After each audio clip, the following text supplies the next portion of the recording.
L'enseigne néon clignotante du Rosie's Diner, reflétée dans les rues détrempées de Brooklyn, projetait des ombres écarlates à travers les vitrines.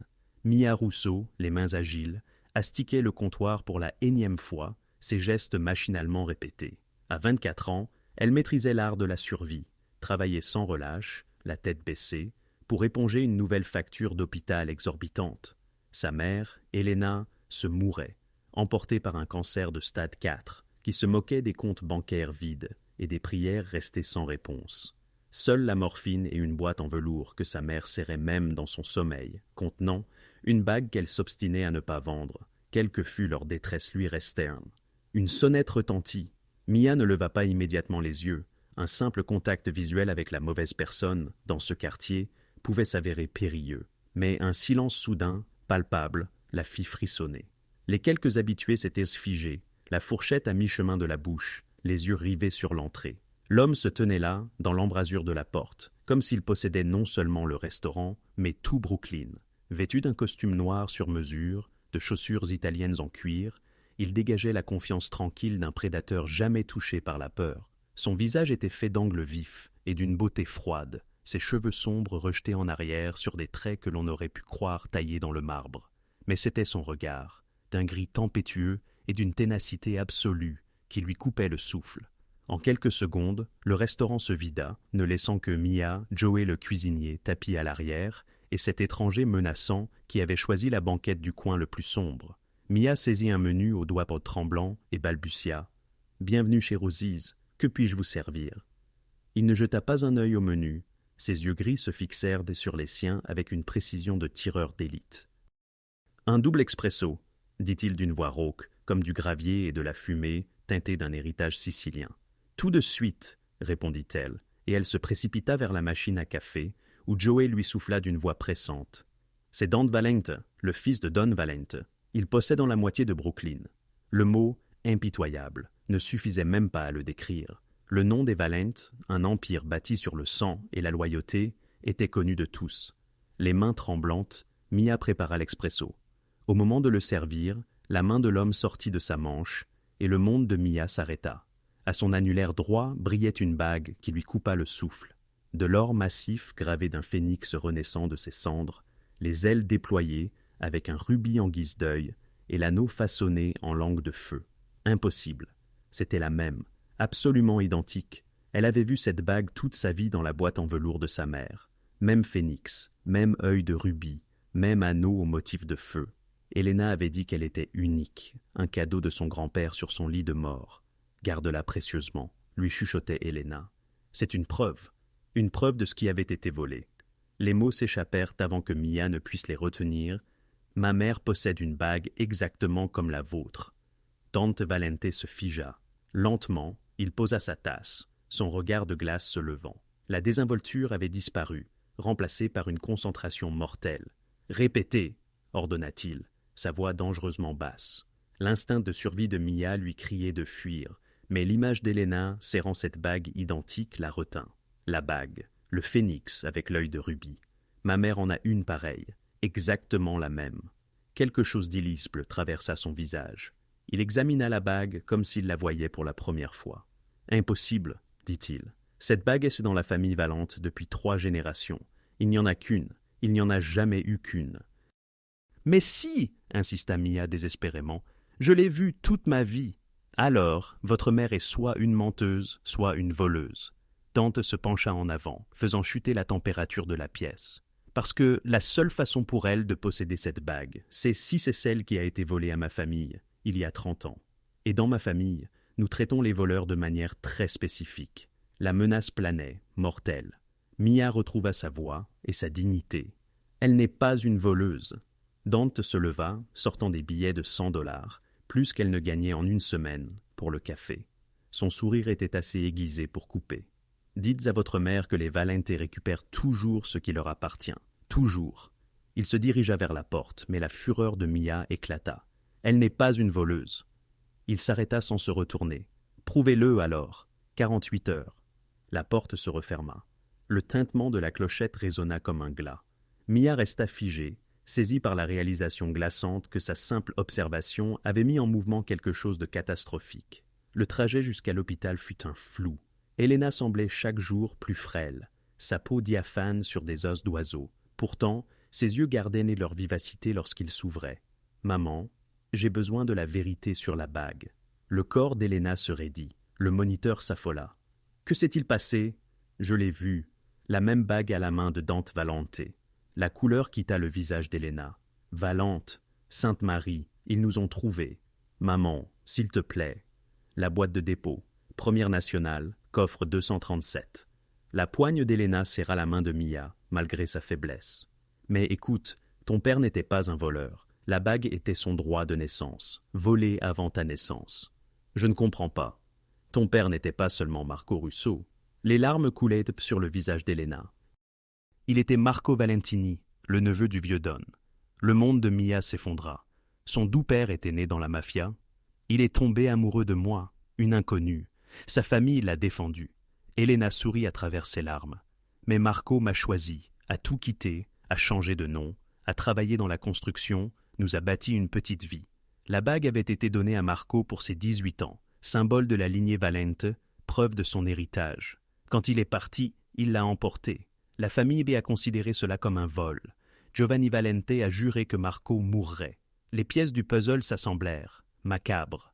Ils ont attendu 16 ans, l'ont laissé se construire une vie, puis l'ont éliminé. Giovanni est patient, cruel. Il voulait que Marco souffre d'abord, qu'il possède quelque chose de précieux, puis qu'il perde tout. Elena sanglota. L'accident était un meurtre, un message. 48 heures étaient devenues 46, et la vie de Mia ne serait plus jamais la même. 3 jours plus tard, le nom, crypté, arriva de Geneviève Adler, l'avocate de Dante. Owen Callaway ne signifiait rien pour Dante. Il fouilla les bases de données de Valent Holdings. Dossiers d'employés, sous-traitants, 1 siècle de transactions. Rien, trop propre. Geneviève apparut à la porte de son bureau. Une femme sévère en tailleur, tenant un mince dossier. « Vous n'aimerez pas ça. » À l'intérieur, des documents publics, certificat de naissance. Elena Ann Callaway, Wilmington, Delaware. Père, Owen Callaway. Puis un autre document, une demande de brevet de 1968. Inventeur, Owen Callaway. Un système d'engrenage novateur pour turbines industrielles à couple élevé. Statut, retiré. Le sang de Dante se glaça. Il reconnut le schéma. Un précurseur primitif de la turbine Valente Mark III qui avait catapulté l'entreprise de son grand-père sur la scène mondiale au début des années 70, crédité uniquement à William Valente. Demande retirée le 12 octobre 1968, déclara Geneviève.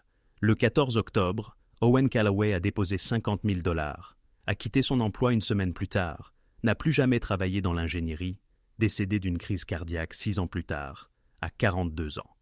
Un accord de confidentialité, un paiement en espèces, une idée brillante achetée et enterrée. Mon grand-père a volé son invention et l'a fait taire, dit Dante, ses mots amers. Les 50 000 $ étaient probablement des honoraires de consultation pour que cela reste légal. Aucune trace écrite. Votre grand-père était méticuleux. Et la bague, c'est étrange. Geneviève fit glisser un autre document, le bijoutier qui avait acheté les actifs de Dubois Atelier. Des archives anciennes, mais des registres méticuleux. En 1922, Alaric Valente avait commandé 2 bagues sigillères, phénix identiques. Il avait payé pour les 2. La note de l'artisan en marge, elle fit glisser une traduction. Une pour le bâtisseur, une pour le rêveur. Que leurs vols s'unissent. 2 bagues. L'histoire fantôme de la famille était donc vraie. Donc, Callaway ne l'a pas volée, murmura Dante. Quelqu'un la lui a donnée. Mais qui? Pourquoi? L'énigme n'était plus celle d'une simple serveuse. Elle touchait au fondement même de sa famille. Bâti non sur la résilience, mais sur des mensonges. Il devait lui parler à nouveau. Mia était en train d'essuyer le comptoir quand Dante apparut dans l'embrasure de la porte, les lumières de la ville le découpant en sombres silhouettes. « Mademoiselle Rousseau, je dois vous parler. » Dehors, l'air frais de la nuit et les bruits de la ville contrastèrent fortement avec le silence tendu qui régnait entre eux. « Votre grand-père, Owen Callaway, dit-il. Ce n'était pas une question. Mia tressaillit. « Comment? Oui, qu'y a-t-il? » Un ingénieur a déposé un brevet en 1968 pour un système d'engrenage de turbine. Mon grand-père a lancé une turbine basée sur un concept identique. Elle a fait la fortune de ma famille. Callaway a retiré son brevet, a accepté l'argent. L'esprit de Mia était vide. Sa mère n'avait jamais parlé du travail d'Owen, seulement de sa tristesse. « Je ne sais rien de tout ça. Je pense que si, ou votre mère le sait. » La voix de Dante s'aiguisa. « Il ne s'agit pas d'une bague volée. Il s'agit d'un chantage. Vous utilisez cette vieille histoire pour obtenir de l'argent pour des factures médicales. » L'accusation était si cruelle qu'elle lui coupa le souffle. Des larmes de rage montèrent. « Comment osez-vous? Ma mère est mourante. Vous pensez que c'est une question d'argent? C'est une question d'honneur, l'honneur d'un homme que votre famille a probablement spolié. » Pour la première fois, Dante parut déstabilisé. Il ne vit pas une manipulatrice, mais une fille poussée à bout. « Mon grand-père a dit à ma mère que cette bague était la preuve, » continua Mia, la voix s'élevant. « La preuve qu'il a été lésé. Il n'a pas accepté d'argent, il a été menacé, forcé de renoncer au travail de toute une vie pour protéger sa famille d'hommes comme votre grand-père. Cet argent n'était pas un paiement, c'était de l'argent pour acheter son silence. » Dante resta silencieux, les bruits de la ville envahissant l'espace. Sa certitude s'effritait. « Il y avait 2 bagues, dit-il, sa voix perdant son tranchant. Mon arrière-grand-père en a fait faire 2. L'histoire familiale dit qu'un des frères était un traître et qu'il a été chassé. » Il la regarda, cherchant. « Votre grand-père était-il ami avec quelqu'un de ma famille? Je n'ai jamais entendu de nom Valente, à part le vôtre. » Impasse. 2 familles, 2 bagues, 2 histoires, s'intersectant en un unique point de discorde. « Ma mère a la bague, » dit Mia, sa détermination s'endurcissant. « Vous avez votre histoire, j'ai la mienne. Je vais découvrir laquelle est vraie. » Dante hocha la tête d'un mouvement sec. La condescendance disparut, remplacée par un respect réticent. « Moi aussi. » Il disparut dans l'ombre, laissant Mia avec la réalisation glaçante que leur quête de vérité était désormais inextricablement et dangereusement liée. Cette nuit-là, Mia retourna à l'hôpital avec une urgence nouvelle. Elle trouva Elena assise, plus forte. « Maman, il faut qu'on parle. Plus de secrets. » Elena soupira, ferma son livre. « Je savais que ce jour viendrait. Tante Valente m'a trouvé. Il sait pour grand-père Owen. Il pense que nous le faisons chanter. » L'expression d'Elena s'endurcit. « Chantage! Ton grand-père était un génie, une âme douce qui pensait que le monde fonctionnait au mérite. Il a développé cette turbine de son propre chef, son chef-d'œuvre. » Elle fit une pause, le regard lointain. Il confia son secret à un collègue en qui il avait une confiance aveugle. Malheureusement, ce collègue quitta l'entreprise pour un poste de direction chez Valente Industries. 6 mois plus tard, une rencontre inattendue bouscula le quotidien de votre grand-père. Deux hommes, des persuasifs, se présentèrent à sa porte. Ils étaient au service de William Valente. L'atmosphère dans la pièce devint glaciale. Leur méthode, subtile mais redoutable. Pas de violence physique. Non, bien trop intelligent pour ça. Ils déposèrent des photographies sur la table de notre cuisine, des clichés de moi à l'école, de votre grand-mère quittant l'épicerie. Puis, ils lui firent remarquer quelle belle famille il avait, suggérant que ce serait dommage qu'il lui arrive quelque chose. La voix d'Elena s'assombrit. Ensuite, les papiers, un contrat de confidentialité, NDA, transférant tous les droits à la Shell Corporation, accompagné d'une enveloppe garnie de billets. Une coercition digne des méthodes mafieuses. Il signa tout. Avait-il un choix? Il accepta l'argent, car un refus aurait été perçu comme un acte de défiance, et la peur le paralysait. Nous déménageâmes, mais il était anéanti. Mia, ils n'ont pas seulement volé son travail, ils ont volé son âme. Il nous quitta 6 ans plus tard, mais, en réalité, il l'avait tué ce jour-là. Des larmes silencieuses ruisselaient sur le visage de Mia, saisissant enfin la profonde tristesse qui habitait sa mère. Mais l'anneau, maman, quel est son rôle dans tout ça? Après qu'Owen fut contraint de quitter son poste, il sombra dans une profonde dépression. C'est alors qu'un homme le contacta, se présentant simplement sous le nom de Daniel. Il déclara avoir été informé des événements, comprenant parfaitement ce que cela signifiait d'être trahi par une famille puissante. Ils devinrent amis, deux âmes brisées, trouvant un réconfort mutuel. Elena avait les yeux brûlants d'intensité. Avant de partir, Daniel remit l'anneau à Owen, lui expliquant qu'il symbolisait un rêve partagé entre frères, forgé dans l'espoir, mais souillé par l'avidité. Garde-le comme preuve que l'intégrité a une valeur, que l'argent est impuissant à l'acheter. Un jour, le phénix renaîtra pour la bonne personne. Ce Daniel n'était donc pas un traître. Il était une autre victime. Il avait légué la sienne à un autre homme bafoué en signe de solidarité. « Il y a plus », murmura Elena. Daniel avait révélé à Owen l'existence de preuves, de documents, d'éléments incontestables capables de faire s'écrouler l'Empire Valente, dissimulés à un endroit que seul quelqu'un ayant le bon sang pourrait trouver. Owen l'avait retranscrit. Le phénix sait où le phénix vole. Le cœur de Mia battait à tout rompre. Son grand-père avait dissimulé un autre secret. Un secret suffisamment dangereux pour en mourir. Et quelque part dans cette ville, il attendait d'être découvert. Le hall de la First National Bank respirait les effluves d'argent anciens et de secrets encore plus vieux. Mia avait à peine dormi, survivant grâce à une infusion de café noir et d'adrénaline. Elle avait choisi sa tenue avec soin. Une robe noire, le genre que l'on porte aux funérailles ou lors des confrontations finales. Les agents de sécurité la dévisagèrent avec suspicion. Elle ne semblait pas avoir sa place dans ce temple de marbre, mais la clé du casier 237 était bien réelle, usée par les manipulations nerveuses d'Helena. « Je dois accéder à mon coffre-fort », déclara Mia à Madame Chen, la greffière à l'air sévère. « Identifiant et clé, s'il vous plaît. » Les doigts de Madame Chen volèrent sur le clavier, puis s'arrêtèrent. Son expression changea, non de peur, mais de lassitude.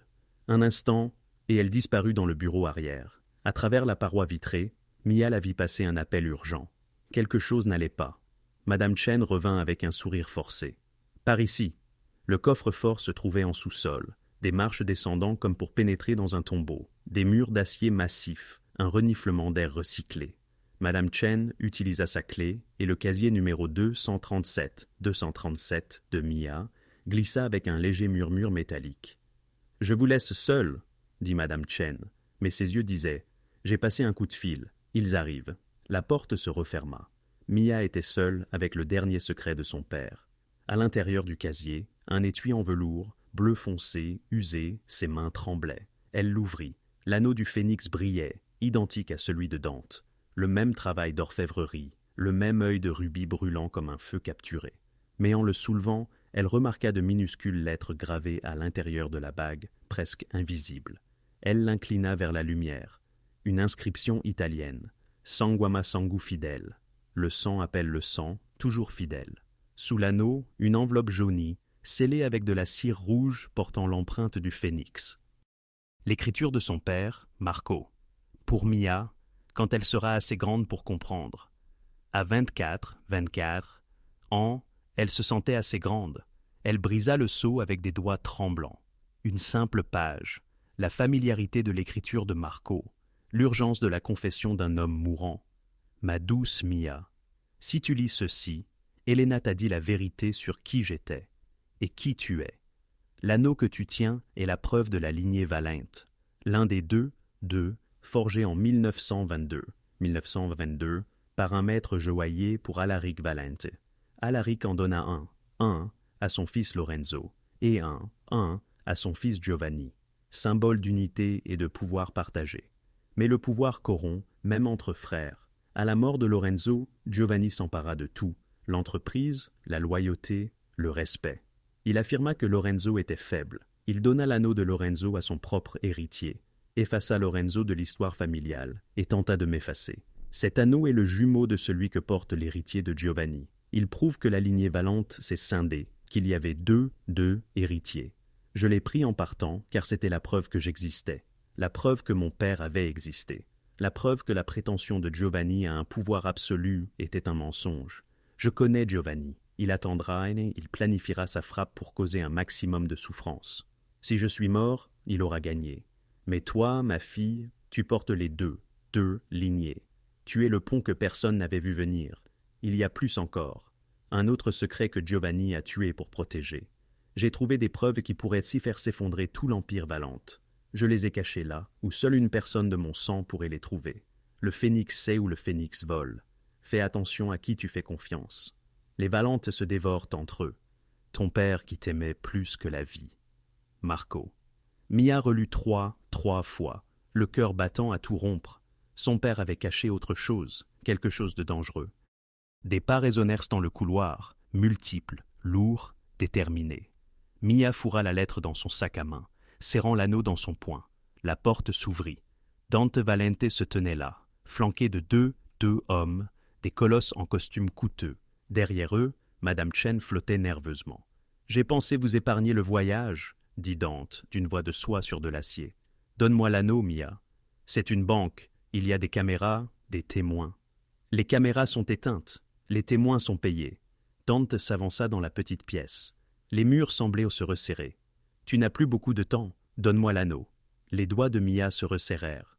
La lettre de mon père dit que cet anneau appartenait à Lorenzo Valente, que je suis une Valente, que tu le reconnaisses ou non.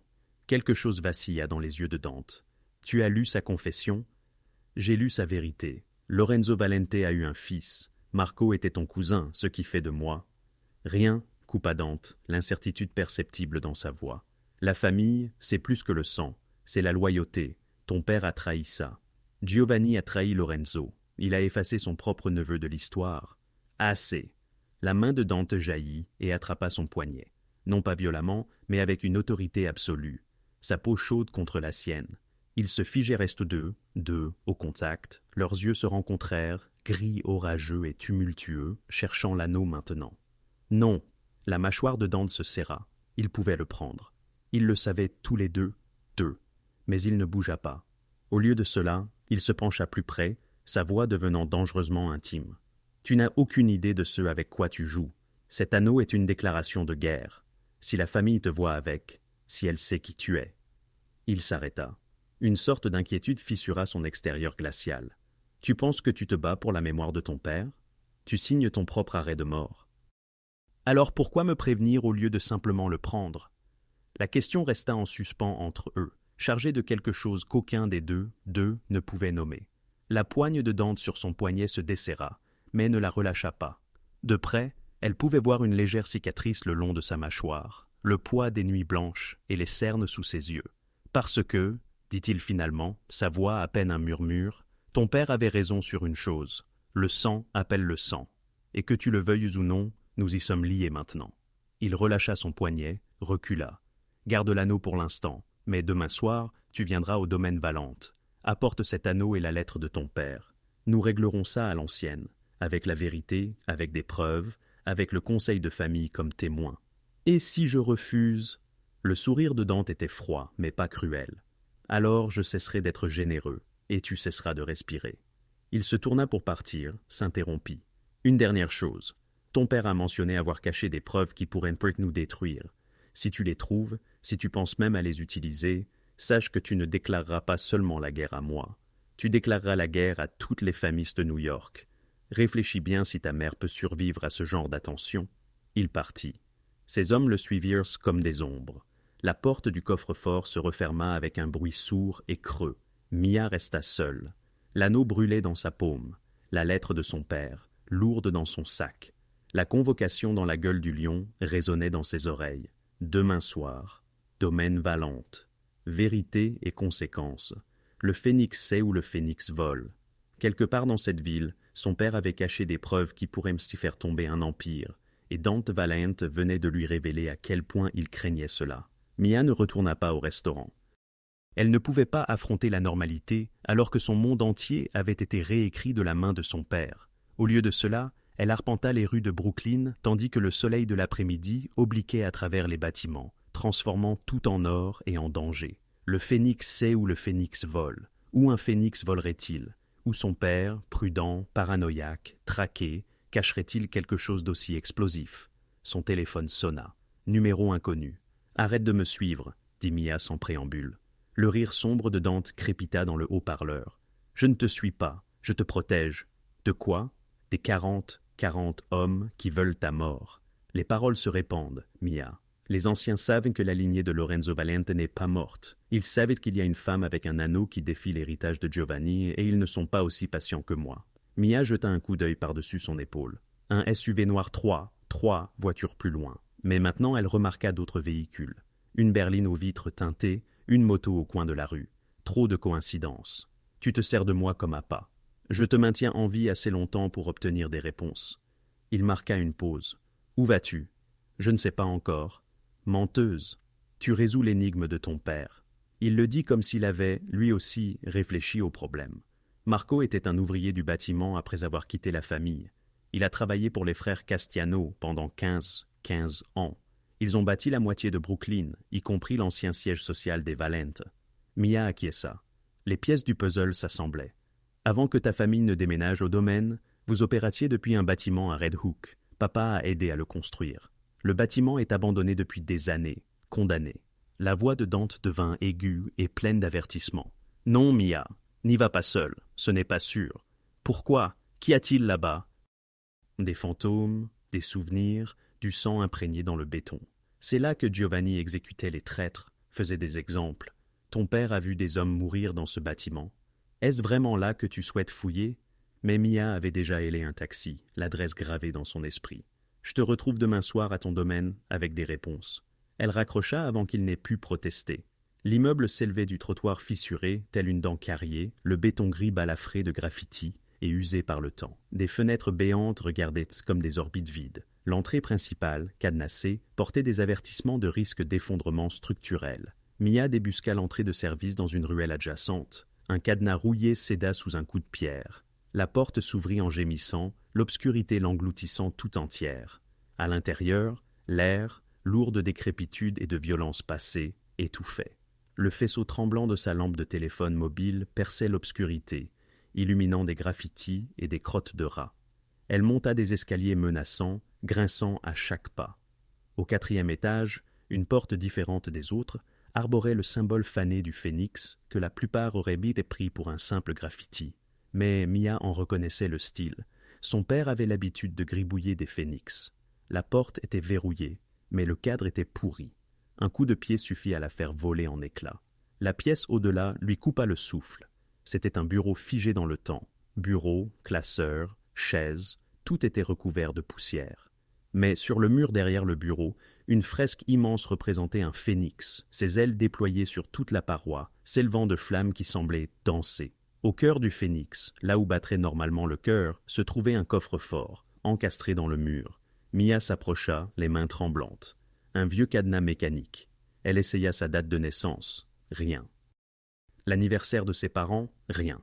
Puis, elle se souvint de l'inscription dans la bague. Le sang appelle le sang, toujours loyal.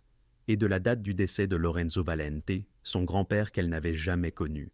Elle composa ses chiffres, les doigts maladroits d'espoir. Le coffre-fort s'ouvrit en un clic. À l'intérieur, des documents jaunis, des papiers, des photographies, des registres, et une note de la main de son père. Pour Mia, pour la justice, pour la vérité. Elle sortit la première photo et faillit la laisser tomber. Elle représentait un jeune Giovanni Valente avec des fonctionnaires de la ville, des politiciens, des capitaines de police, tous souriants, tous complices. La suivante montrait des sacs d'argent échangés. Les registres documentaient les pots de vin, les dessous de table, les meurtres déguisés en accidents, le chantage atteignant les plus hauts niveaux du pouvoir new-yorkais.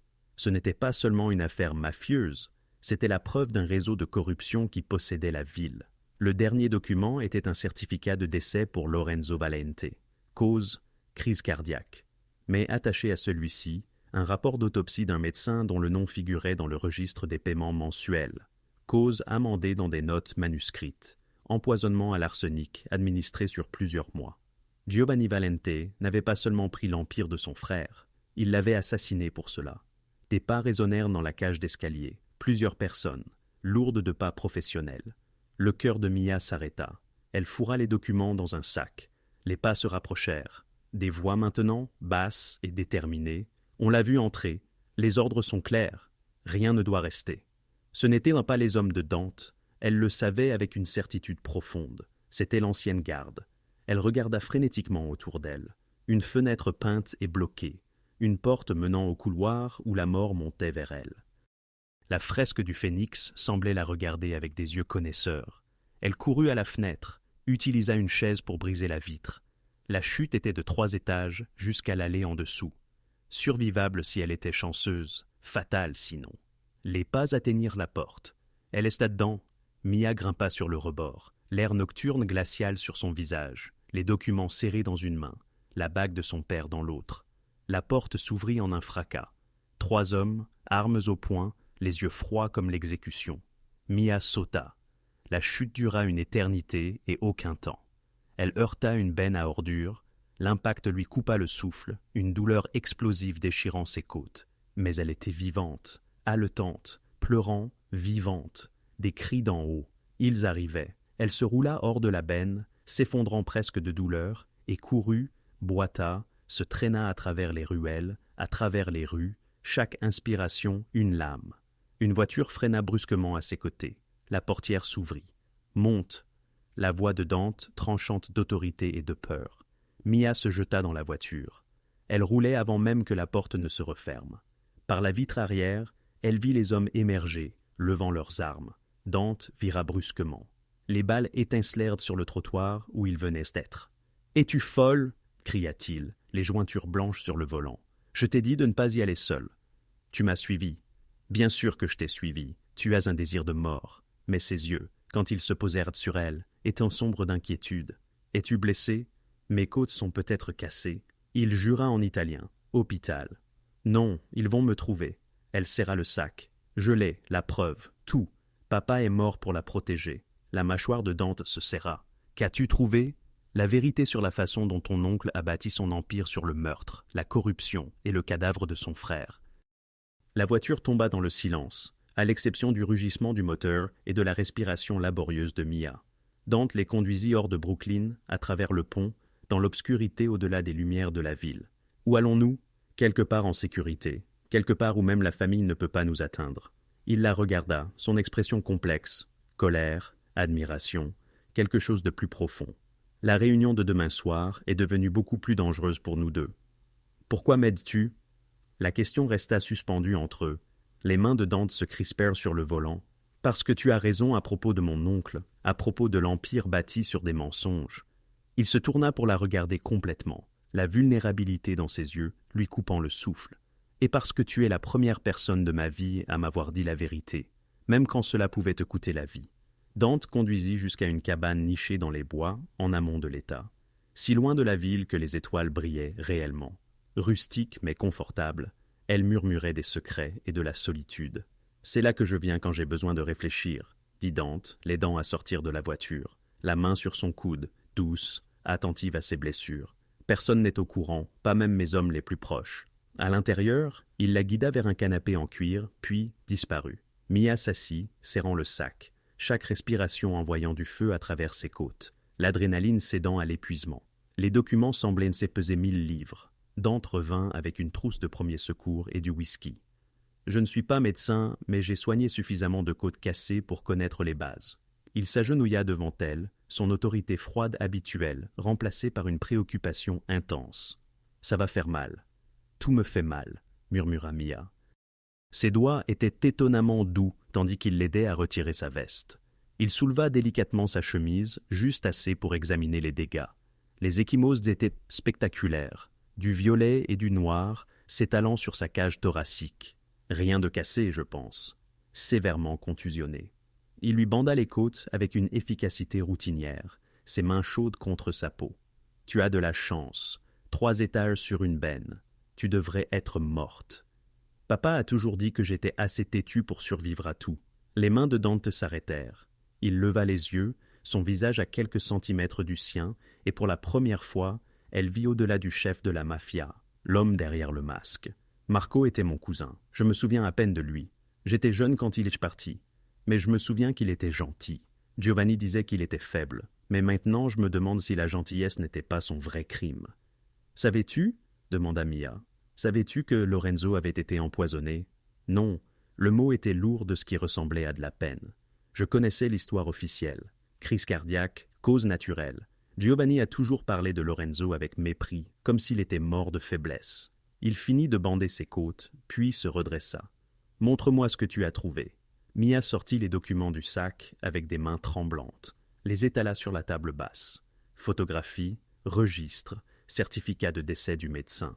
Dante étudia chacun d'eux, son expression devenant plus sombre, plus froide, jusqu'à ce qu'il ait l'air d'une tempête sur le point d'éclater. « C'est de la trahison, » dit-il finalement. « Pas seulement contre la famille, mais contre tout ce que nous sommes censés représenter. L'honneur, la loyauté. » Il rit amèrement. « Nous sommes des criminels, oui, mais nous avions un code, ça. » Il montra du doigt les preuves de la corruption. « Ça, c'est juste le mal. Ton oncle a tué son propre frère et a bâti un empire sur un cadavre. Qu'est-ce que tu vas faire à ce sujet ?» Dante se leva, arpentant la pièce comme un loup en cage. Giovanni est vieux maintenant, à la retraite. Je dirige la famille. Mais l'ancienne garde, les hommes qui l'ont aidé à bâtir ce cauchemar, ils sont toujours au pouvoir, des sous-chefs, des capitaines, des soldats qui ont commis des meurtres pour des mensonges. Il se tourna vers elle. Si j'expose cela demain soir au conseil, cela ne détruira pas seulement l'héritage de Giovanni, cela déchirera toute la famille. Il y aura du sang, une guerre. Et si tu ne le fais pas, alors tout ce pourquoi ton père est mort ne signifie rien. Le meurtre de Lorenzo reste impuni. La corruption continue. Il revint s'asseoir près d'elle sur le canapé, assez proche pour qu'elle puisse sentir sa chaleur. Et tu resteras en danger pour toujours, car l'ancienne garde ne cessera jamais de te traquer. Ils restèrent en silence, le poids des choix impossibles pesant sur eux. Dehors, le vent murmurait à travers les pins. À l'intérieur, le feu que Dante avait allumé crépitait, projetant des ombres dansantes. « Pourquoi m'as-tu vraiment amené ici ?»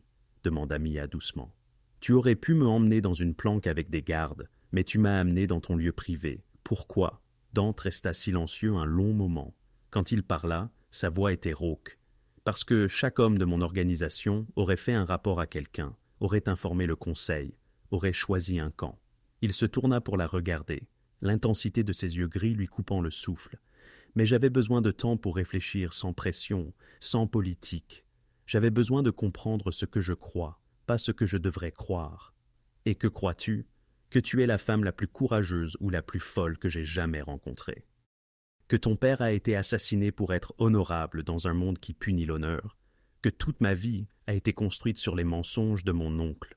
Il tendit lentement la main, lui donnant le temps de se reculer pour brosser une mèche de cheveux de son visage. Et que tu as bouleversé mon monde en moins de 48 heures. Le contact envoya une décharge électrique à travers le corps de Mia. Elle aurait dû se retirer. Il était un Valente, un ennemi. La raison pour laquelle son père était mort. Mais sa main s'attarda, caressant sa joue, et elle se retrouva à s'y pencher. « Je devrais te haïr, murmura-t-elle. « Tu devrais, concéda-t-il. Je devrais te haïr aussi. Tu es une menace pour tout ce que j'ai bâti, tout ce que je suis. Mais je ne te hais pas. » L'aveu sembla lui coûter.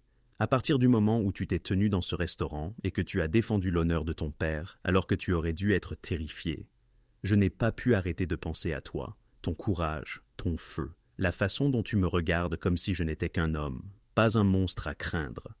Le cœur de Mia battait à tout rompre contre ses côtes meurtries. Tu n'es qu'un homme compliqué, dangereux, avec du sang sur les mains, mais juste un homme. Le pouce de Dante caressa la pommette de Mia. J'ai ôté la vie à des gens, Mia. J'ai commis d'atroces méfaits au nom de la famille, des affaires, du pouvoir. Ton père, mon cousin. J'aurais pu le protéger si j'avais su, mais j'étais trop jeune, trop naïf, trop confiant dans la version de l'histoire de Giovanni. Tu ne peux pas changer le passé, dit Mia, sa main venant couvrir la sienne. Mais tu peux influencer ce qui arrive ensuite. Tu as le pouvoir de réparer les choses. À quel prix ? Une guerre avec la vieille garde, des bains de sang dans les rues, ma propre mort, peut-être, au prix de devenir enfin l'homme que tu prétends être. Mia le défia. Tu assures que tu purges la famille, que tu la rends honorable. Prouve-le. Tiens-toi du côté de la vérité. Même lorsque c'est difficile, surtout lorsque c'est difficile. Ils étaient si proches maintenant, respirant le même air. L'espace entre eux était chargé de tout ce qu'ils ne pouvaient exprimer. Les yeux de Dante tombèrent sur ses lèvres, et le pouls de Mia martela ses tempes. « Si je fais ça, dit-il, sa voix à peine un murmure. Si je me tiens à tes côtés demain soir, cela change tout. Tu comprends ça ? Ce ne sera pas Valente contre Russo, ce sera nous contre eux, ensemble. Ensemble, fit écho Mia. Ce mot sembla le briser. Il se pencha lentement, lui donnant toutes les chances de l'arrêter. Mais Mia ne recula pas. Elle le rencontra à mi-chemin, et quand leurs lèvres se touchèrent, ce fut comme une allumette enflammant les sens.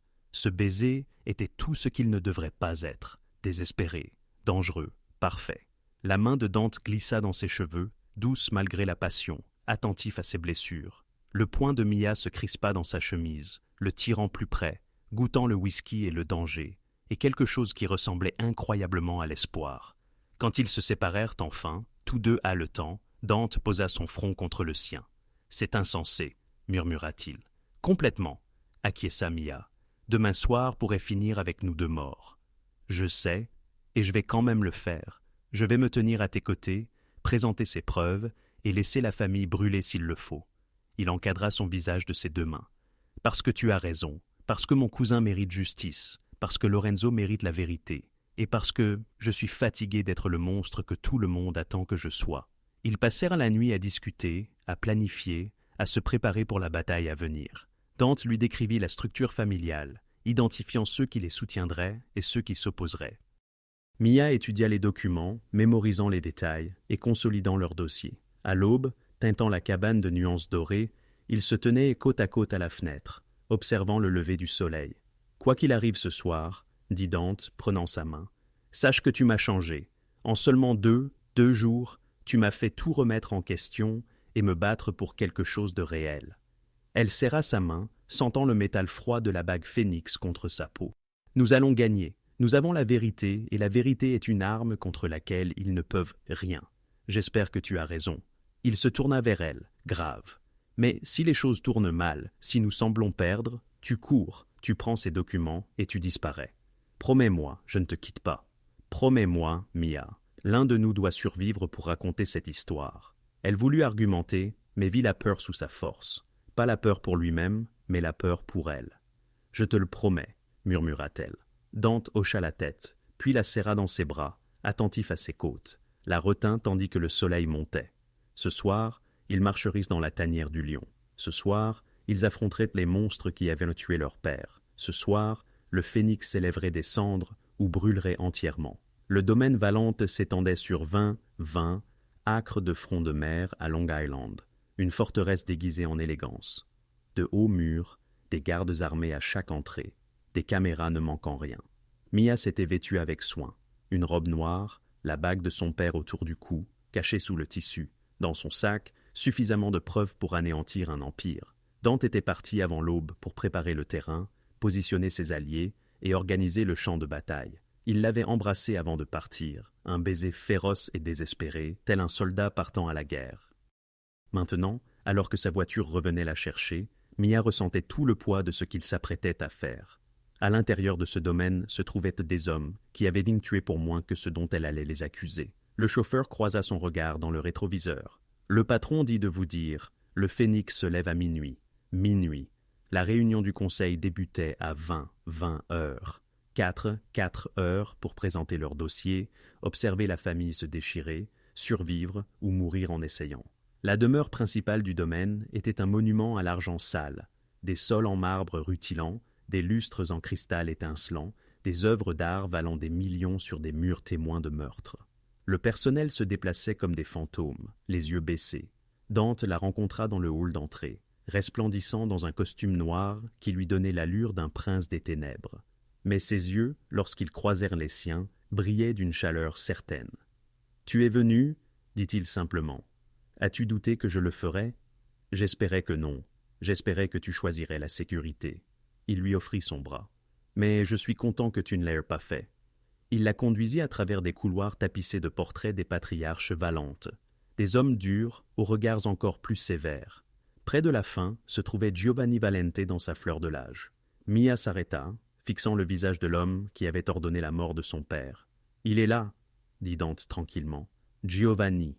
Je n'ai pas pu le tenir à l'écart. C'est toujours sa maison, son conseil. Il est vieux, soi-disant à la retraite, mais la vieille garde répond toujours à ses ordres. » Ils atteignirent de lourdes portes en chêne. Derrière, elle entendait des voix, celles d'hommes rudes et puissants habitués au commandement. Dante lui serra la main une fois. « Reste prêt. Ne parle que si on te le demande directement. Et si ça tire, cours. » Les portes s'ouvrirent. Le salon du conseil était exactement comme prévu. Une longue table en bois sombre, des chaises à dossier haut occupées par des hommes en costumes coûteux, l'air épais de fumée de cigares. À la tête, Giovanni Valente, ancien et desséché, mais aux yeux encore affûtés comme ceux d'un prédateur. La conversation cessa dès l'entrée de Mia.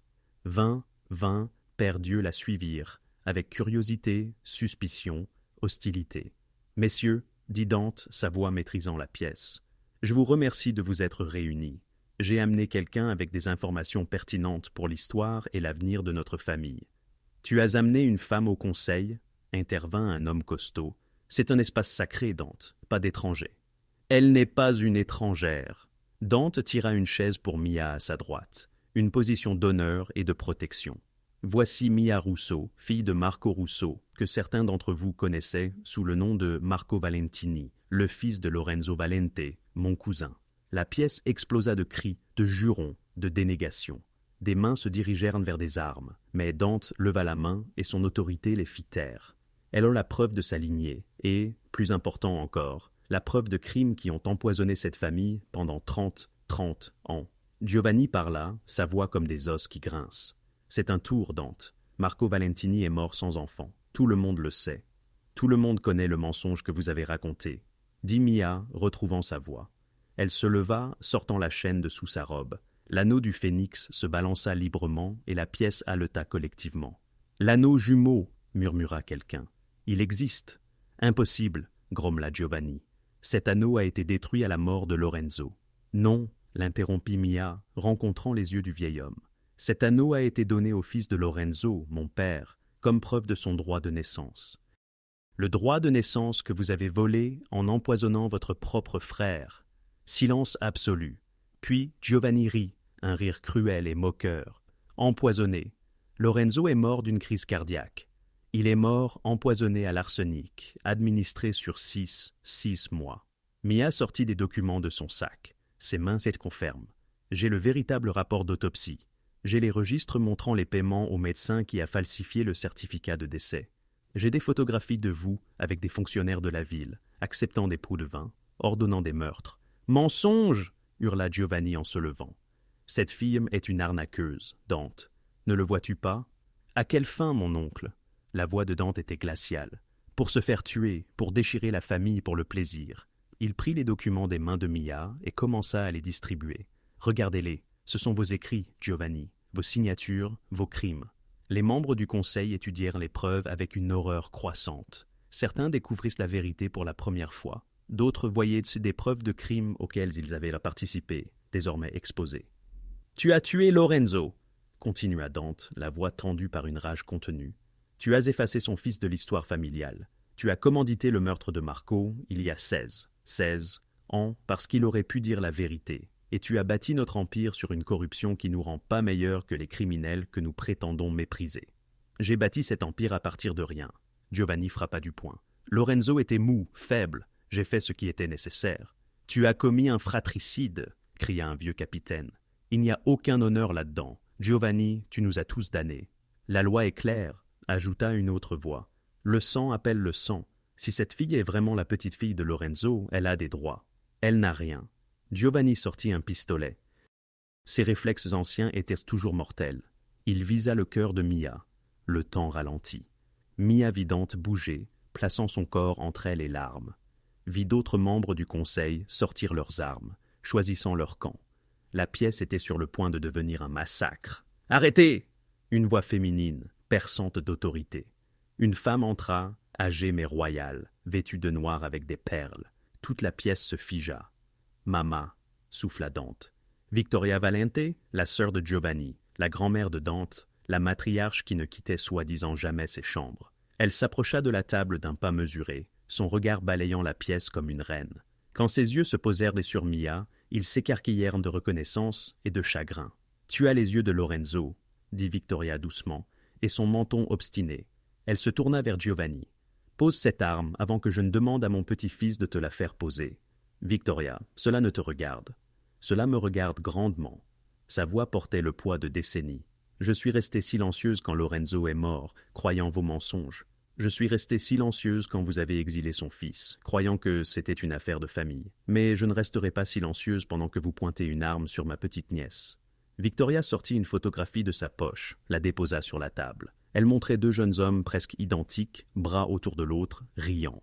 Lorenzo et Giovanni, avant que le pouvoir ne les corrompe. « J'étais là quand tu l'as empoisonné, » dit Victoria, chaque mot un couteau. « Je n'ai compris que des années plus tard. Le lent déclin, les symptômes. Je t'ai confronté une fois et tu m'as menacé du même sort. » Des larmes coulaient sur ses joues. « J'ai vécu avec cette lâcheté pendant 30 ans, mais plus maintenant. » Elle se tourna vers le conseil. Cette jeune femme dit la vérité. Giovanni a assassiné son frère, exilé son neveu, et bâti notre empire sur des mensonges et du sang. La question est simple. Continuons-nous d'honorer l'héritage d'un meurtrier ou choisissons-nous enfin l'honneur ? Un silence absolu s'installa. Le pistolet de Giovanni vacilla, s'abaissa. Il parut soudain vieux, dégonflé, vaincu. « Dante, dit Victoria. Que dis-tu? C'est désormais l'aube. L'avenir de la famille est entre tes mains. » Dante se dressa. « Giovanni Valente, pour le meurtre de Lorenzo Valente, pour les crimes contre la famille et les violations de notre code sacré. Je te retire tous tes titres, tous tes honneurs, toutes tes protections. Tu n'es plus un Valenti, tu n'es rien. » Le conseil éclata en discussion, mais Victoria leva la main. Ceux qui soutiennent les anciennes méthodes, la corruption de Giovanni, partez maintenant. Ceux qui choisissent l'honneur, Dante, la vérité, restez et aidez-nous à reconstruire. Un à un, les hommes firent leur choix. Certains partirent, la plupart restèrent. Le phénix était ressuscité, et l'Empire ne serait plus jamais le même. La réunion du Conseil ne se termina pas par la violence, mais par des votes, une restructuration du pouvoir, une purge de la corruption, le début de quelque chose de nouveau. Giovanni fut placé en détention par sa propre famille pour faire face à leur justice. L'ancienne garde fut systématiquement écartée, pacifiquement quand cela était possible, par la force quand c'était nécessaire. Tout au long de ce processus, Dante fit preuve d'une autorité inébranlable, et Mia se tenait à ses côtés. Preuve que la vérité pouvait triompher, même dans un monde bâti sur des mensonges. Mais tandis que le domaine se vidait et que l'aube approchait, Mia ressentit le poids de ce qui allait suivre. Elle avait obtenu justice pour son père, révélé la vérité, survécu à l'impossible. Le plus difficile restait à venir. En partant, elle trouva Dante sur la terrasse surplombant l'océan, alors que les premières lueurs peignaient le ciel.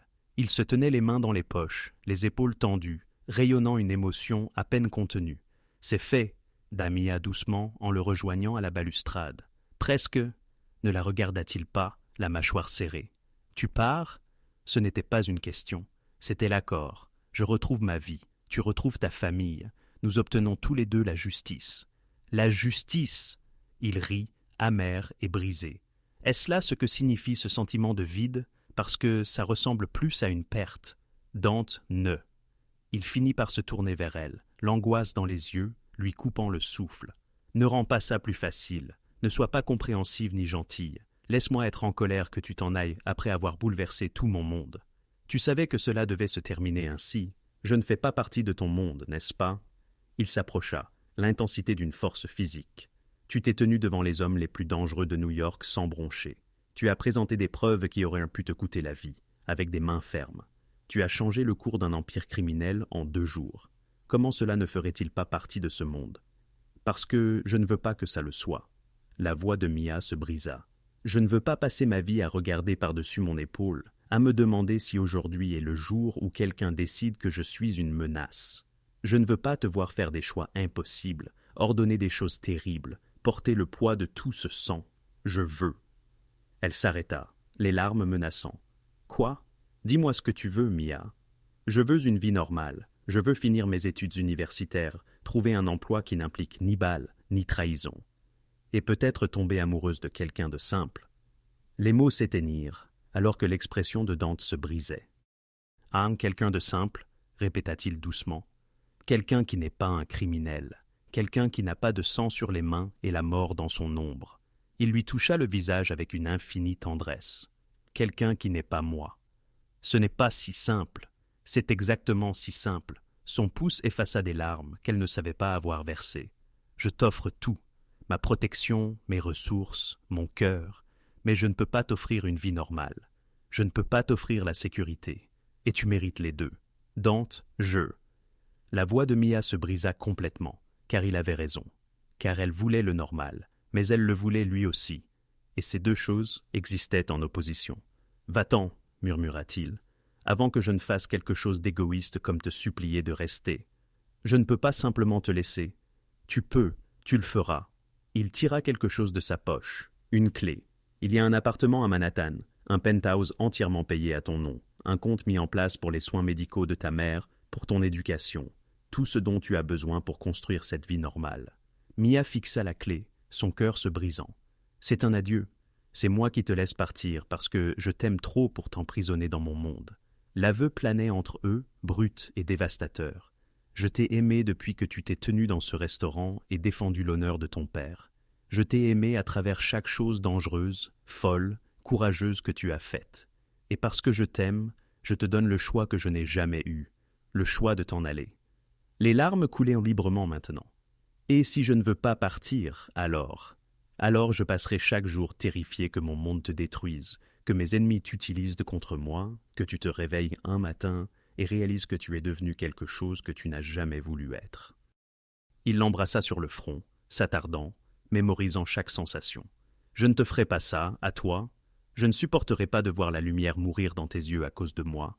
Alors, c'est ça, nous faisons juste comme si les 2 derniers jours n'avaient pas existé. » Non, Dante la serra contre lui et elle sentit son cœur battre fort contre le sien. « Nous nous en souviendrons, nous les porterons en nous, et peut-être, » sa voix s'assombrit d'émotion, « peut-être qu'un jour, si tu as construit cette vie normale et que tu désires toujours quelque chose de plus, tu sauras où me trouver. » Ils restèrent enlacés alors que le soleil se levait pleinement, peignant le monde d'or et de possibilités. Mia l'inspira, l'opulence du parfum, le danger et l'homme au-delà de tout cela. Elle mémorisa la sensation de ses bras, le battement régulier de son cœur, la façon dont il la tenait comme si elle était à la fois précieuse et fragile. « Je devrais te haïr, » murmura-t-elle contre sa poitrine. « Je sais, je devrais être soulagée d'échapper à ce monde. Tu devrais, mais tout ce que je ressens, c'est que je suis brisée. » Ses bras se resserrèrent. « Moi aussi, Amor, moi aussi. » Ils se séparèrent lentement, à contre-cœur, comme des continents qui s'éloignent. Dante plaça la clé dans sa main, ses doigts s'attardant sur les siens. « Prends soin de toi, Mia Russo, construis quelque chose de beau, sois heureuse. » Son sourire était une dévastation en soi. « Et ne regarde pas en arrière. » Mia voulut argumenter, lutter, refuser cette fin, mais elle vit la résolution dans ses yeux. Le sacrifice qu'il faisait, parce qu'il l'aimait. Et peut-être que c'était ça l'amour. Laisser partir quelqu'un, même si cela vous détruisait. « Adieu, Dante, » murmura-t-elle. Elle s'éloigna sans se retourner, même si chaque pas lui semblait mortel. Elle monta dans la voiture qu'il avait organisée, donna au chauffeur l'adresse de l'hôpital de sa mère et ne se laissa pas pleurer avant que le domaine ne disparaisse de sa vue. Puis, elle s'effondra complètement. 3 mois plus tard, Mia installa Elena dans un établissement privé, offrant les meilleurs soins possibles. La santé d'Elena se stabilisa, les traitements opérant de petits miracles. Elle s'inscrivit à Columbia, étudiant les affaires, car elle voulait construire quelque chose de légitime, quelque chose de propre. Le penthouse que Dante lui avait donné était magnifique. Des fenêtres du sol au plafond donnant sur Central Park, des meubles de bon goût, tout ce qu'elle avait cru désirer. Mais il était vide. Elle voyait son nom dans les journaux de temps en temps. Dante Valente restructure l'entreprise familiale. Valente Holdings devient légitime. Il y parvenait. Tout ce pourquoi il s'était battu, il le rendait réel. Mais les articles n'incluaient plus jamais sa photo, comme s'il évitait délibérément les projecteurs, évitant qu'elle ne voie son visage et ne se souvienne. Mia se jeta à corps perdu dans ses études, dans les soins à Elena, dans la construction de cette vie normale. Elle sortait avec des camarades de classe, de gentils garçons aux mains propres et aux rêves simples. Elle souriait, elle riait. Elle faisait semblant de ne pas avoir le cœur enterré dans un manoir de Long Island. Puis, une nuit, Elena l'appela avec une urgence inhabituelle. « Il y a quelqu'un qui veut te voir dans le jardin. » Le cœur de Mia s'arrêta. « Qui ? Va voir par toi-même, ma chérie. » Le jardin de l'établissement était magnifique en cette soirée d'automne, les feuilles tombant comme une pluie dorée. Et là, sur un banc sous un érable, était assise une silhouette vêtue d'un manteau coûteux. Non pas Dante, Victoria Valente. « Madame Valente, » dit Mia, la surprise et la déception se disputant dans sa poitrine. « Que faites-vous ici ? Assieds-toi, enfant. » Victoria tapota le banc. « Nous devons parler de mon petit-fils entêté. » Mia s'assit, confuse. « Il va bien ? Physiquement, oui, mais sous tous les autres aspects. » Le sourire de Victoria était triste. Il se meurt à petit feu. Mia, il dirige brillamment les affaires. Il transforme la famille, honore la mémoire de Lorenzo, rend tout légitime, exactement comme tu le voulais. Mais il est vide, un fantôme qui fait semblant de vivre. Je ne comprends pas pourquoi vous me dites ça. Parce qu'il ne le fera pas. Parce qu'il est trop noble, trop altruiste pour admettre que te laisser partir l'a détruit. Victoria prit la main de Mia. Il pense te protéger en restant loin. Mais dis-moi, enfant, te sens-tu protégé ou as-tu l'impression qu'il te manque la moitié de ton âme? La question percuta Mia comme un coup physique. Mia avait passé 3 mois à tenter de se convaincre qu'elle était heureuse, que c'était ce qu'elle voulait. Mais la vérité était qu'elle se sentait exactement comme Victoria le décrivait. Vide, incomplète, allant et venant dans une vie qui lui semblait empruntée. « Peu importe ce que je ressens, » dit Mia, « je ne fais pas partie de ce monde. »« Quel monde ?» défia Victoria. « Le monde des affaires légitimes, parce que c'est ce que nous sommes maintenant. Grâce à toi, la famille Valente est devenue propre, opération légale, fondation caritative, pouvoir légitime. Tu nous as changés, Mia. Tu as fait de nous quelque chose de digne. Mais c'est toujours dangereux. La vie est dangereuse. L'amour est dangereux. Le bonheur est dangereux parce qu'on peut le perdre. » Victoria lui serra la main. « J'ai aimé profondément mon mari. C'était un homme complexe, un homme puissant, parfois dangereux. Mais je n'ai jamais regretté un seul instant de l'avoir aimé, même quand cet amour a apporté de la douleur. » Des larmes montèrent aux yeux de Mia. « J'ai peur. Bien sûr que tu as peur. Dante aussi. Il est terrifié que son monde te détruise. Alors il s'est détruit lui-même pour te garder en sécurité. » Victoria se leva, sortant une enveloppe de son manteau. « Il ne sait pas que je suis ici. Il serait furieux s'il le savait. Mais je suis une vieille femme qui a vu trop de gens sacrifier le bonheur par peur. Ne fais pas la même erreur, enfant. » Elle glissa une enveloppe dans les mains de Mia. « C'est une adresse. Il est là ce soir, seul, en train de noyer le souvenir de toi dans l'alcool. Ce que tu feras de cette information, c'est ton choix. Mais choisis avec prudence, car c'est cette décision qui définira le reste de ta vie. » Victoria s'éloigna, laissant Mia seule avec l'enveloppe et une décision impossible. À l'intérieur, une simple adresse. Un chalet dans le nord de l'État. Le même chalet où Dante l'avait emmené pour leur première nuit. Le lieu où ils avaient tôt planifié leur combat, où ils s'étaient embrassés pour la première fois. Il l'avait gardé. Après tout ce temps, il avait conservé leur refuge secret. La décision la plus sensée aurait été de jeter l'enveloppe, de continuer à construire une vie sûre et ordinaire. La décision la plus sensée était d'oublier l'homme dangereux qui lui avait volé le cœur. Mais Mia n'avait jamais été très douée pour les choix raisonnables. Elle emprunta la voiture de l'infirmière de sa mère et partit. Au moment où elle arriva devant le chalet, son cœur menaçait de s'échapper de sa poitrine. Des lumières brillaient aux fenêtres, de la fumée s'élevait de la cheminée. Il était là. La porte du chalet s'ouvrit avant qu'elle ne l'atteigne. Dante se tenait là, à contre-jour de l'âtre, ébouriffé d'une manière qu'elle ne lui avait jamais vue. Chemise défaite, cheveux en bataille, pieds nus. Il la regarda comme si elle était un fantôme, un rêve, une hallucination. Mia. Son nom fut une prière, une interrogation, un plaidoyer. « Votre grand-mère est une femme pleine de ressources, » dit Mia, la voix tremblante. « Ma grand-mère... » Il s'interrompit brusquement. « Victoria vous a envoyé ici. Elle m'a dit que vous étiez vide, que vous mouriez à petit feu, que vous viviez mécaniquement. » Mia se rapprocha. « Est-ce vrai ?» Le rire de Dante était brisé. Elle n'en avait pas le droit. « C'est vrai, Dante ?» Son masque se fendilla. Le contrôle, l'autorité, la distance prudente, tout vola en éclats, ne laissant qu'une vérité brute. « Oui, » murmura-t-il, « chaque minute sans toi, c'est mourir. Chaque jour de cette vie normale que vous vouliez pour moi ressemble à une prison. Mais je pense toujours que vous laisser partir était le bon choix. Et si je n'étais pas d'accord ?» Mia supprima la distance entre eux. « Et si j'avais passé 3 mois à essayer de construire cette vie normale, et que tout ce que j'avais bâti n'était qu'une magnifique cage? Et si le sûr et ennuyeux n'était plus ce que je désire? Mia, vous ne pouvez pas. Je vous aime. » Les mots jaillirent d'elle, féroces et imparables. « Je vous aime depuis le jour où vous vous êtes interposé entre moi et un pistolet. Depuis le jour où vous avez choisi la vérité plutôt qu'un empire. Depuis le jour où vous m'avez laissé partir parce que vous pensiez que cela me rendrait heureuse. Mais voici le problème, Dante. Rien ne me rend heureuse sans vous. Tu mérites mieux. Je mérite de choisir. » Elle attrapa sa chemise et le tira contre elle. « Vous m'avez donné le choix, vous vous souvenez? Vous m'avez laissé partir pour que je puisse choisir. Eh bien, je choisis. Je choisis le compliqué et le dangereux. Et vous, la famille est légitime maintenant. Vous l'avez dit vous-même. Nous avons tout changé. Ce n'est pas le même monde que mon père a fui. Ce n'est pas parfait, mais c'est différent. Meilleur. » Elle lui prit le visage entre les mains, le forçant à la regarder. « Et je ne demande pas à rejoindre l'entreprise familiale. Je demande à rejoindre votre vie, quelle qu'elle soit, quoi que cela signifie. » Dante la regarda comme s'il craignait d'espérer. « Tu es sûr?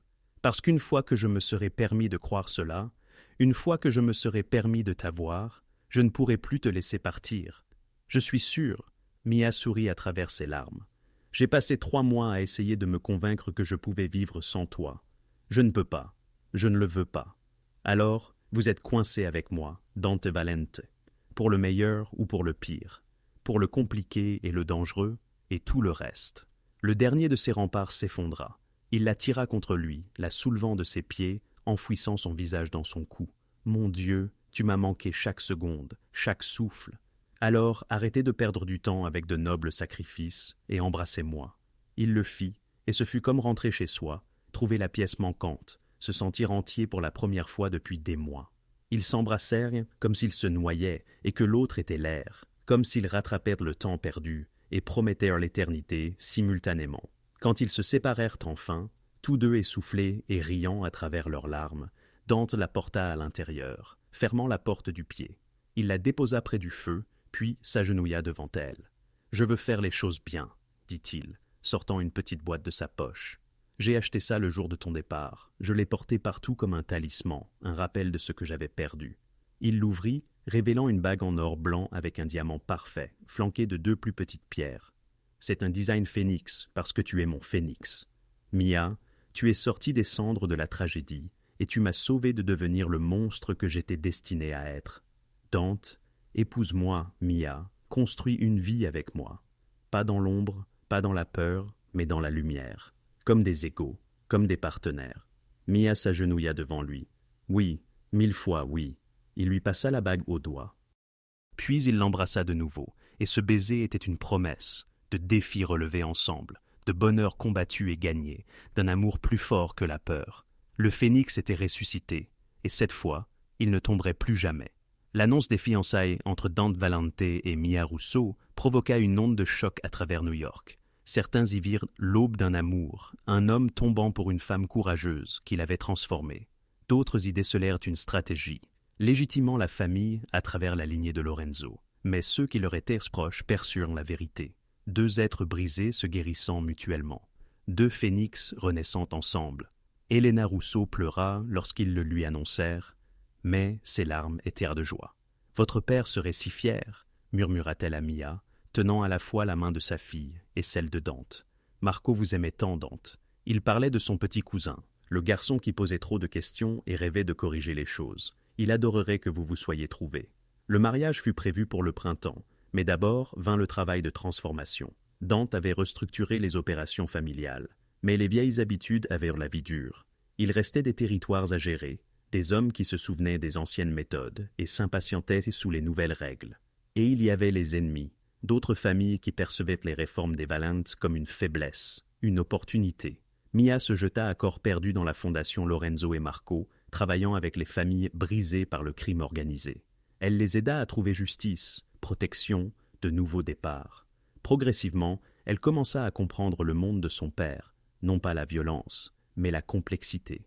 La manière dont la loyauté pouvait être magnifique et terrible. La façon dont le pouvoir pouvait protéger ou détruire. « Tu es doué pour cela, » dit Dante un soir, la trouvant dans le bureau de la fondation, entourée de dossiers. « Tu as le cœur de ton père pour la justice et l'esprit stratégique de Lorenzo. J'apprends des meilleurs, » dit Mia, l'attirant pour un baiser. « Tu m'as appris que le pouvoir n'est pas intrinsèquement mauvais. C'est ce que l'on en fait qui compte. Mais le passé n'en avait pas fini avec eux. 2 mois avant le mariage, un étranger apparut à la fondation. C'était un homme âgé, buriné, aux yeux hantés et aux mains tremblantes.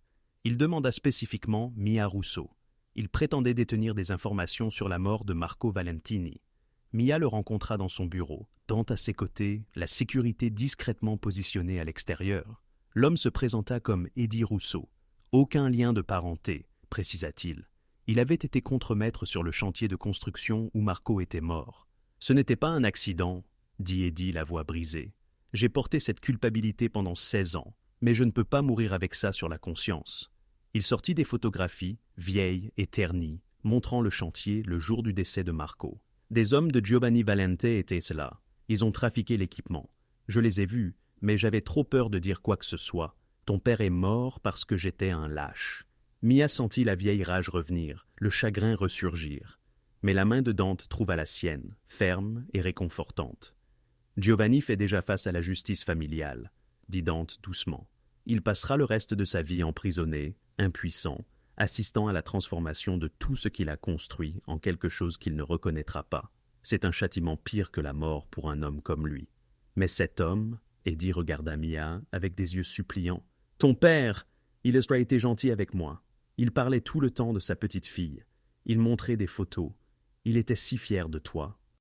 Je dois vous faire savoir qu'il n'a pas souffert. » Ce fut rapide, et ses derniers mots.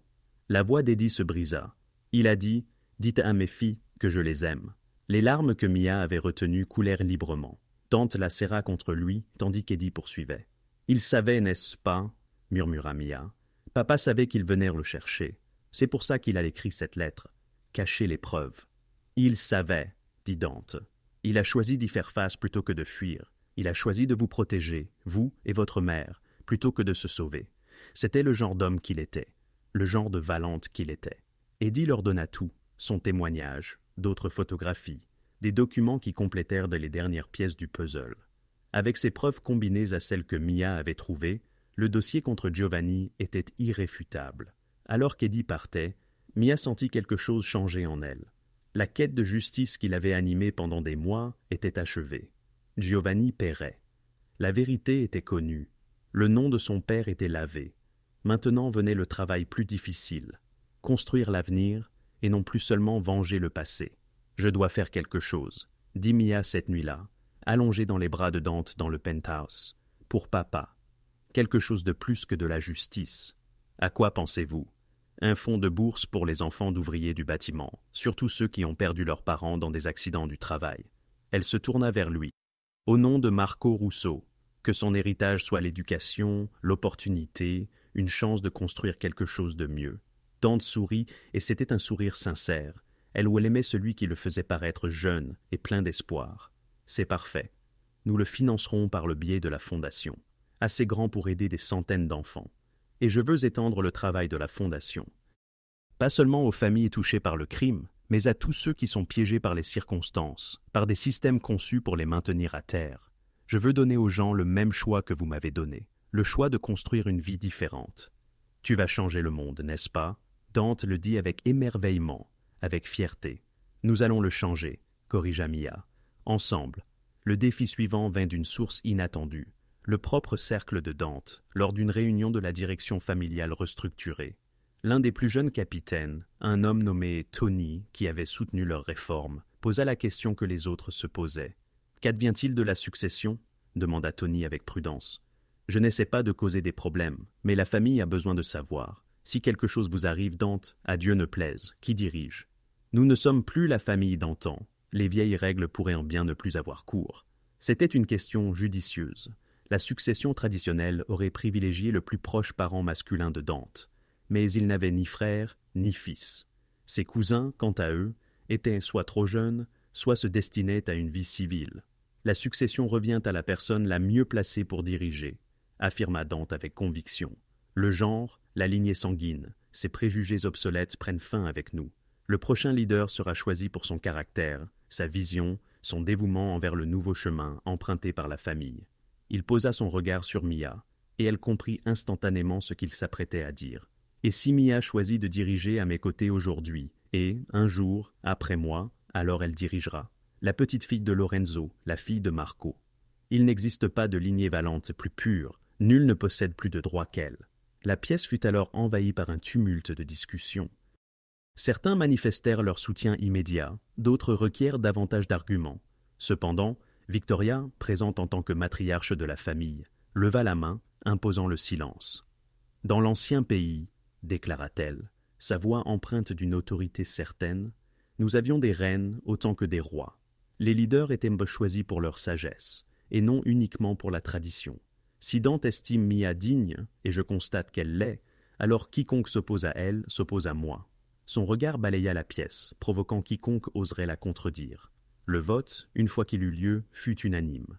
Mia fut reconnue non seulement comme la fiancée de Dante, mais également comme la co-dirigeante de la famille Valente transformée. C'était une sensation tout aussi angoissante qu'exaltante. Cette nuit-là, éveillée tandis que Dante dormait, Mia médita sur le parcours l'ayant menée de serveuse à ce rôle de partenaire d'un ancien chef de la pègre réformée, co-dirigeante d'un empire remodelé et championne des oubliés. Son père en aurait été stupéfait. Ou peut-être pas. Peut-être Marco avait-il toujours pressenti la force intrinsèque de sa fille. Elle sortit l'anneau du phénix, celui de son père, à présent le sien de plein droit, et le contempla sous le clair de lune. L'œil de Ruby sembla lui faire un clin d'œil, complice et fier. « Nous l'avons fait, papa, » murmura-t-elle. « Nous avons tout changé, exactement comme tu l'espérais. Le lendemain apporterait de nouveaux défis. Il y aurait des ennemis à affronter, des réformes à instaurer, une famille à guider vers un avenir incertain. Mais, cette nuit, Mia Russo, Mia Valentini, bientôt, ressentait une profonde paix. Le phénix avait renaissé, l'empire était transformé et l'amour avait triomphé de la peur. Les fondations étaient posées. À présent, l'édification pouvait commencer. Le printemps s'installa à New York, telle une promesse tenue, parant la ville de ses premières floraisons et de nouvelles opportunités. Mia se tint devant le miroir d'angle de sa suite au Plaza Hotel, peinant à reconnaître la femme qui se reflétait. Sa robe de mariée, d'une simplicité élégante, était en soie blanche, fluide comme l'eau, avec des manches en dentelle qui caressaient délicatement sa peau. Mais c'était son regard qui avait subi la transformation la plus profonde. N'étant plus hanté par le chagrin et la peur, il resplendissait de détermination et de joie. « Tu ressembles à une reine !» s'exclama Helena, des larmes coulant sur son visage, assise dans son fauteuil roulant. Sa santé s'était considérablement améliorée grâce à des soins appropriés, lui donnant la force de vivre ce jour. Marco éclaterait de fierté. « J'aurais aimé qu'il soit là, » murmura Mia. « Il l'est, ma chérie. Chaque instant, il est là. » Victoria entra, majestueuse dans sa robe argentée, portant un écrin de velours, quelque chose d'ancien de la famille. Elle l'ouvrit, révélant une tiare de diamants ayant appartenu à l'arrière-arrière-grand-mère de Dante. « Tu es une Valente à présent, avant même les vœux. Porte-la avec honneur. » Au moment où Victoria posa la tiare sur la tête de Mia, on frappa à la porte. Helena se dirigea vers celle-ci en fauteuil roulant pour ouvrir, et Mia l'entendit halter. « Est-ce que je peux ?» demanda une voix masculine, empreinte d'émotion. Mia se retourna et découvrit un étranger sur le seuil, un homme âgé et distingué aux yeux, qui reflétait si les siens. Il était entouré de la sécurité, mais son regard était entièrement rivé sur elle. « Qui ?» commença Mia. « C'est Antonio Valentini », expliqua Victoria doucement. « Le jeune frère de Lorenzo, ton grand-oncle. Il vit en Italie depuis 40 ans, mais je l'ai retrouvé. Il voulait te rencontrer. » Antonio s'avança lentement, comme s'il approchait quelque chose de précieux et fragile. « Mia » souffla-t-il. « Tu as l'âme de Lorenzo dans tes yeux et le cœur doux de Marco dans ton sourire. » Des larmes sillonnaient son visage marqué par le temps. « J'ai fui quand Giovanni a pris le pouvoir. J'étais trop lâche pour me battre. Je l'ai regretté chaque jour, mais te voir maintenant, savoir que tu as accompli ce que je n'ai pas pu faire, tu as restauré l'honneur de notre famille. » Il tira une photographie de sa poche. 3 jeunes hommes, bras dessus, bras dessous, riant. Lorenzo, Giovanni et moi, avant que le pouvoir ne nous empoisonne. Garde ceci. Souviens-toi, nous n'avons pas toujours été brisés. Souviens-toi que l'amour existait avant la chute. Mia prit la photographie avec des mains tremblantes. Voudras-tu accompagner ma mère pour me donner en mariage?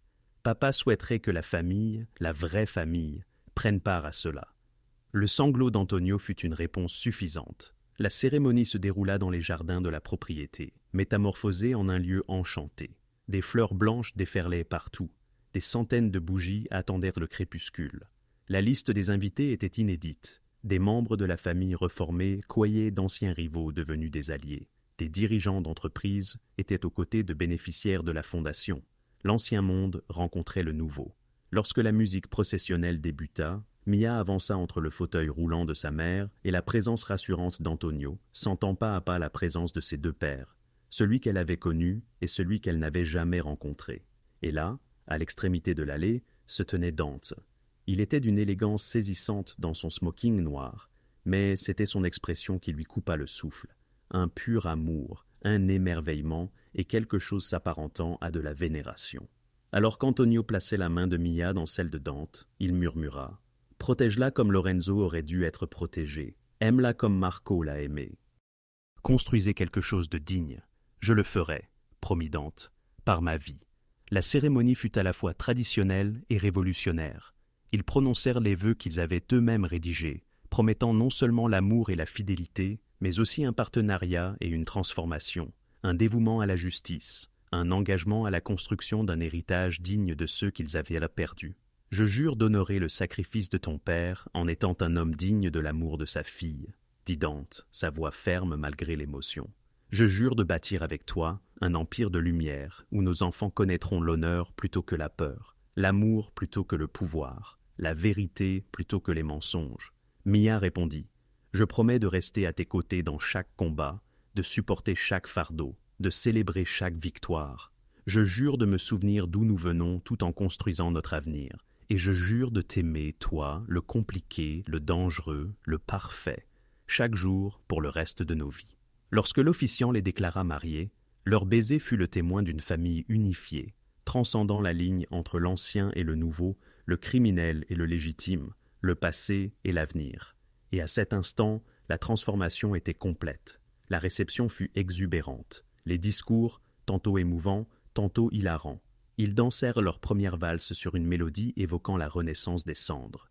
Et Mia posa sa tête sur la poitrine de Dante, sentant son cœur battre, régulier et fort. « À quoi penses-tu » murmura-t-il. « Que nous y sommes parvenus, en dépit de tout, de la violence, de la perte, de la peur. Nous y sommes parvenus, nous nous sommes trouvés, nous avons changé le monde. » « Nous ne faisons que commencer, » corrigea Dante. « Ceci est la fondation. Maintenant vient le vrai travail. Élever des enfants dans ce monde, guider la famille à travers des décennies de changements, faire face à tous les ennemis qui se présenteront. »« Et qu'ils viennent !»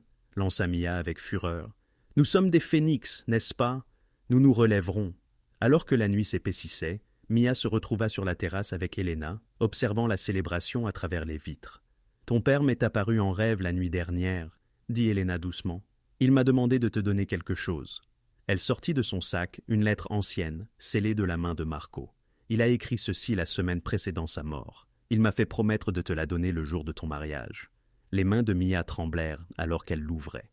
L'écriture familière de Marco. « Ma très chère Mia, si tu lis ceci le jour de ton mariage, cela signifie que je suis parti. Cela signifie que je n'ai pas pu t'accompagner à l'autel, menacer ton futur mari, pleurer comme un idiot tandis que ma petite fille devient une femme.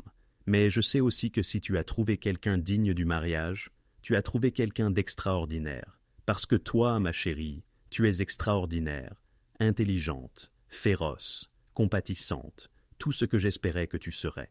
J'ai vécu 2 vies, l'une en tant que Marco Valentini, prise au piège d'un monde de violence, et l'autre en tant que Marco Russo, libre d'aimer ta mère et toi. La seconde vie fut plus courte, plus difficile, mais infiniment meilleure parce qu'elle était bâtie sur la vérité et l'amour. Quoi que tu choisisses, où que tu ailles, souviens-toi que tu es à la fois Valentini et Russo. Tu portes la force d'une lignée puissante et le cœur de quelqu'un qui a choisi l'amour plutôt que le pouvoir. Cette combinaison te rend invincible. Bâtis quelque chose de beau, mon phénix. Relève-toi de toutes les cendres que la vie créera et sache que je t'ai aimé au-delà de toute mesure, au-delà de la raison, au-delà de la mort elle-même. Ton père, qui veillera toujours sur toi, Marco. Mia serra la lettre contre sa poitrine, les larmes coulant. Elena enveloppa sa fille dans ses bras. « Il savait, » murmura Mia, « il savait que je trouverais mon chemin ici, que je prendrais tout ce qu'il m'avait donné et bâtirais quelque chose de digne. » Dante les trouva là, sachant instinctivement que Mia avait besoin de lui. Il lut la lettre par-dessus son épaule, puis les serra toutes deux dans une étreinte. « Nous le rendrons fier, » promit-il. « Chaque jour, chaque choix, chaque bataille, nous les rendrons tous fiers. » Alors que minuit approchait, Mia avait une dernière chose à accomplir. Elle rassembla la famille, Victoria, Antonio, les membres reformés, les bénéficiaires de la fondation. Au centre du jardin, elle déposa 2 anneaux côte à côte sur un piédestal. L'anneau du phénix de son père et l'anneau jumeau de Dante. Ces anneaux furent créés comme des symboles d'unité, dit-elle, sa voix portant dans la nuit silencieuse. Ils furent séparés par la cupidité et la peur, mais ce soir, ils sont réunis. Qu'ils nous rappellent que ce qui est brisé peut être guéri, que les phénix s'élèvent, que l'amour triomphe. Elle prit l'anneau de son père et le passa au doigt d'Antonio. Ceci était l'héritage de Lorenzo, transmis à son fils, conservé en sécurité à travers la tragédie. Maintenant, il te revient, oncle, représentant la famille que nous étions avant la corruption. Puis elle se tourna vers Dante, prit son anneau et le passa à une chaîne autour de son propre cou. Et ceci représente ce que nous construisons, une famille d'honneur, de lumière, d'amour. Nous le porterons ensemble, partenaires égaux dans ce nouvel empire. » L'assemblée éclata en applaudissements, et tandis que les feux d'artifice explosaient au-dessus, peignant la nuit en or et argent, Mia et Dante se tenaient ensemble, les mains jointes, les visages tournés vers la lumière. Ils avaient affronté la mort et la trahison. Ils avaient redébusqué des mensonges séculaires. Ils avaient métamorphosé un empire criminel en une œuvre digne de ce nom. Contre toute attente, ils avaient redécouvert un amour destiné à marquer des générations. Le phénix avait ressurgi de ses cendres. L'empire était à nouveau florissant, et leur avenir, débordant de promesses, brillait intensément. 5 ans plus tard, le gala annuel de la Fondation était devenu l'un des événements les plus prisés de New York.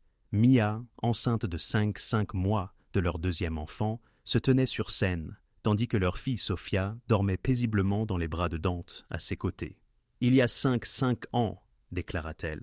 J'étais une simple serveuse qui a remarqué une bague. Cette observation a tout changé. Ce soir, nous annonçons l'achèvement du centre communautaire Lorenzo Daniel et Marco Valentini, un endroit où les familles pourront trouver aide, espoir et l'opportunité de bâtir un avenir meilleur. Car c'est ce que font les phénix. Nous nous relevons, nous reconstruisons, nous nous souvenons, et nous n'abandonnons jamais. » Les applaudissements furent assourdissants. Alors que Mia posait son regard sur sa famille, son époux, sa fille, sa mère désormais en pleine santé et souriante, ainsi que sa famille élargie d'âmes transformées, elle se remémora les dernières paroles de son père. Bâtissez quelque chose de magnifique. C'est précisément ce qu'elle avait fait, ce qu'ils avaient tous accompli. Et l'envol du phénix ne faisait que commencer.